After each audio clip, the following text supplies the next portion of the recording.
નથી હોય જ. તમને બધાને મળતો જ નથી. એક સાધુ મને 3 વાર કહ્યું, સ્વામી આજ મળવું છે. હું મળીશ જ. હજુ નથી મળ્યો. 5 વાર કહેશે તો મળીશ. તો હું ભૂલી ગયો નથી. આઈન્સ્ટાઈનનું યાદ રાખતો એનું યાદ ના રાખો. રામાયણની ઘડી યાદ રાખો એને યાદ રાખો ને ના રાખો. એને યાદ તો રાખો જ. જરૂર પડશે તારે બેસીશ. જરૂર પડશે તારે બધા જોડે બેસી દે. હજુ 2 વાર ગયા છે પછી મળીશ. નથી મળવું એવું તો છે જ નહીં. મને ખબર છે મેં સાધુ બનાવ્યા. નથી મળવું એવું છે જ નહીં.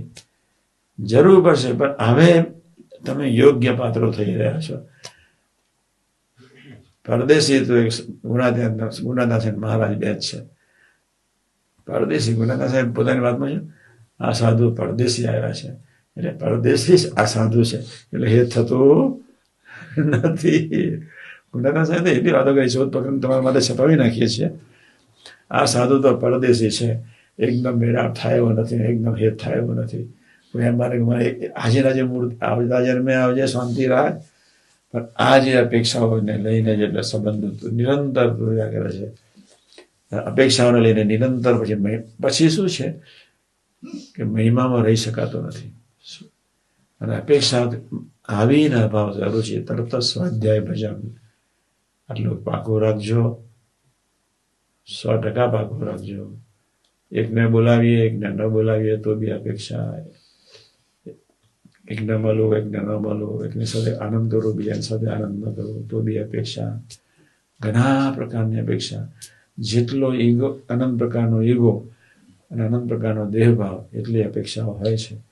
આ વાતો મેં એટલા માટે કરી તમે નપાસ ના થાવ. નપાસ થયા તો જય સ્વામિનારાયણ, મારે આગળ જવું જ છે, જવું જ છે, જવું જ છે. આ ભાવથી નેચરલ સત્સંગ કરવાનું. કોઈ સમજે ન સમજે જય સ્વામિનારાયણ. મારી પોતાની દુનિયામાં મસ્ત. આપણને કોઈ બોલાવે ના બોલાવે, આપણને કોઈ માઇક આપે કે ના આપે, આપણે કોઈ ધ્યાન રાખે કે ના રાખે, ભગવાનને ધ્યાન રાખવા દો, ભગવાનને બોલવા દો. આવી સૂક્ષ્મ અપેક્ષાઓ બી ના જોઈએ. ભગવાન આપણું ધ્યાન રાખે, ભગવાન આપણને પ્રેમ કરે. કોઈ પ્રેમ કરે કે ના કરે, મારે ભજનને સ્વાધ્યાય કરવું છે. એ મસ્ત એ પ્રેમનું સ્વરૂપ છે. એ મારી જોડે પ્રેમ કરશે જ. ભગવાનનો બીજો અર્થ જ પ્રેમનું સ્વરૂપ. ચિદાકાશનું સ્વરૂપ એટલે પ્રેમનું સ્વરૂપ. પ્રેમનું સ્વરૂપ એટલે દિવ્ય સ્વરૂપ. એક જ બધા દિવ્ય કહો, પ્રેમ કહો, ચિદાકાશ કહો, અક્ષર કહો, it is one and the same. પ્રેમનું સ્વરૂપ છે. વેર ધેર ઇઝ અ પ્રેમ, ત્યાં દિવ્યતા હોય, ત્યાં મીઠાશ હોય, ત્યાં ભક્તિ હોય, ત્યાં લય અવસ્થા હોય. એમાં જ્યાં જ્યાં જે વૃત્તિઓ નડતી હોય એવી સૂક્ષ્મ અપેક્ષાઓને પણ આપણે પ્રલય કરવો છે. અપેક્ષા છે તો વાણી બદલાય છે. અને અપેક્ષા ના હોય તો વાણીની મીઠાશ ક્યારે જાય? ક્યારેય ન જાય. અપેક્ષા શબ્દ હમણાં 3 મહિના ચલાવો છે. વાણી બદલાઈ મીન્સ અપેક્ષા છે. ને વાણી ના બદલાય તો સમજી લેજો નિરવતા છે. તમારી સેવા મધ્ય 28-41 પ્રમાણે થાય છે.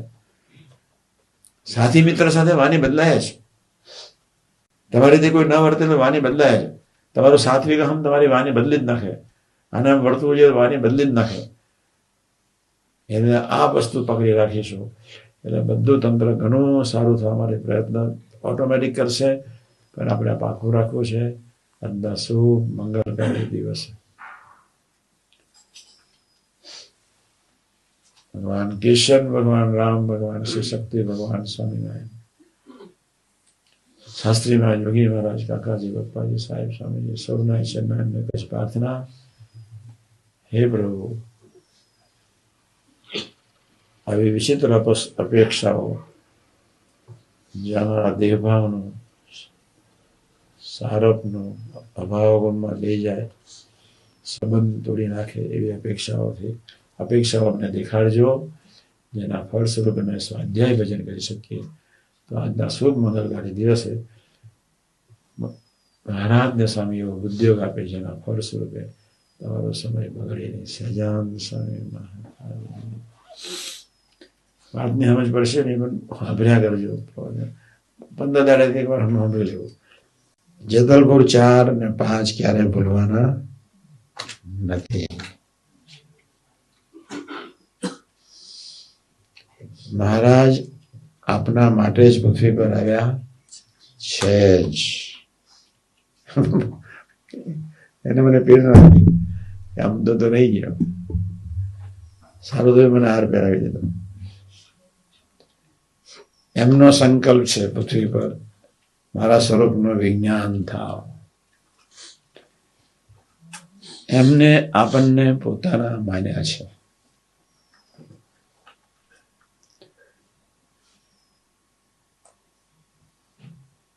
સંબંધવાળાનો એમને ખૂબ ખૂબ મહિમા છે. ગઢડાની ધરતી પર રિસાતા તો હતા જ, પણ આવીને છાનામાના દહીં તો ખાઈ લીધા હતા. 21 વખત ભાગી ગયેલા. નાના પ્રસંગો કેટલા બન્યા છે જીવવાન લાડવાન મહારાજની વચ્ચે. પેલા હેતનું અંગ છોડે ને મહારાજને છોડ્યા વગર રહેવું નતું. અનાદિત પ્રીતિમાં જવા લઈ ગયા હતા. મોટો પ્રસંગ બને તો મહારાજ ઉભા થઈને જય સ્વામી લે તારું નહીં ખાવું જા. જાય એમની રીતે ના વધે જાય. 21 વખત દહીં રોટલા લઈને સમજાવાય કે જવું પડ્યું. અને પાછું જય સ્વામી બોલ્યા તો શું, હું ગઢરાનો નહીં ગઢરો મારો. પ્રભુ ક્યારેય કોઈ સંજોગોમાં ઉદાસ થતા જ નથી. ફરી વાત કરું છું, પ્રભુ આપના માટે જ પૃથ્વી પર આવ્યા છે. એક પ્રભુએ આપણને પોતાના માન્યા છે. 2 જ સૌ સુખિયા થાવ એકી જેવી ભાવના છે. 3 પરમહંસોએ આટલો ભીડો, મહારાજે પરમહંસોને આપણી પાસે આટલો બધો ભીડો બેઠાવડાયો આપણા માટે જ. શાસ્ત્રીમાને યોગીમાને પૃથ્વી પર મોકલ્યા આપણા માટે જ. યોગી મહારાજ આટલી ગરીબી ધારણ કરીને વર્ત્યા આપણા માટે જ. એ ક્યારેય ઉદાસ થતા નથી. એક વાત પાકી રાખજો. બીજી વાત, અપેક્ષાઓ રહેવાની છે અથવા રહે, પણ નપાસ થઈએ ત્યારે અભાવ ગુણ ભાવ ફેર ગયા સિવાય આત્મીયતાનું ખંડન ન થવા દઈએ. રાત્રે તો સ્વાધ્યાય ભજન કરી લઈએ છીએ. આ એક દિવસનું કામ નથી. મેં બહુ મોટી વાતો કરી છે. 50-60% સાધુ મેં સમજાય છે. આટલું બધું વતનાનો માસ્ટર માણસ કહેવાય. અપરંપાર મહિમાનું અંગ કહેવાય. તમને તો એકદમ ન સમજાય હું માનું છું. છતાંય પણ કથા કે અસેટો સાંભળ્યા જ કરવું, ભજન કરવું. આટલું બનવા એક દિવસે આ વાત નથી. સ્થૂળ અપેક્ષાઓ છે, સૂક્ષ્મ અપેક્ષાઓ છે, સાત્વિક અપેક્ષાઓ છે. આપણે તમે સ્થૂળમાંથી બહાર નીકળો તો બસ છે. પછી તો સૂક્ષ્મ અને સાત્વિક અપેક્ષાઓ, સૂક્ષ્મ શરીરની પારની માંગ, કારણ દેહની અપેક્ષાઓ, ગુણની જાનપરાની અપેક્ષાઓ, એ તો મહારાજ ક્યારે પ્રલય કરી નાખશે ખબર નહીં પડે. પણ સ્થૂળ અપેક્ષાઓથી જે અંતરાય ઊભો થાય છે, સ્થૂળ અપેક્ષાથી આત્મીયતાનું ખંડન થાય છે, સ્થૂળ અપેક્ષાઓથી દૂર જતા રહે, સ્થૂળ અપેક્ષાઓથી જે કક્ષાએ ભજનને સ્વાધ્યાય થતો નથી. અપેક્ષાઓના વંટોળમાં બેસી જઈએ એટલે સ્વાધ્યાય ભજનમાં જે સમજણ કોણ નથી કરવું, જે સમજણ સુઈ જઈએ. અમારી રીતે કેમ ન વર્તે, જે સમજણ સુઈ જઈએ. મને અમારી રીતે કેમ સાથ આપે, સુઈ જઈએ. એટલે અનંત પ્રકારે બધું ચાલ્યા જ કરતું. દરેક રૂમમાં ચાલતું હોય, દરેક ડિપાર્ટમેન્ટમાં ચાલતું હોય, દરેક ડિવિઝનમાં, રસોડાનું ડિવિઝન હોય, ખેતીવાડી ડિવિઝન ચાલતું જ હોય. પણ છતાંય આપણી સહજ અવસ્થા એટલે તટસ્થ ભાવે હું સ્વામી જ છું એવા ભાવથી ધીમે ધીમે વાતો કરતા શીખવાનું છે. હું આત્મા છું એવા ભાવથી ધીમે ધીમે વાતો કરતા શીખવાનું છે. હું અક્ષર બ્રહ્મ જ છું અને મારી સામે આવેલું નારાયણનું સ્વરૂપ, એની સાથે હું વાત કરી રહ્યો છું એવું શીખવાનું છે. એટલે બાપાનો સંકલ્પ છે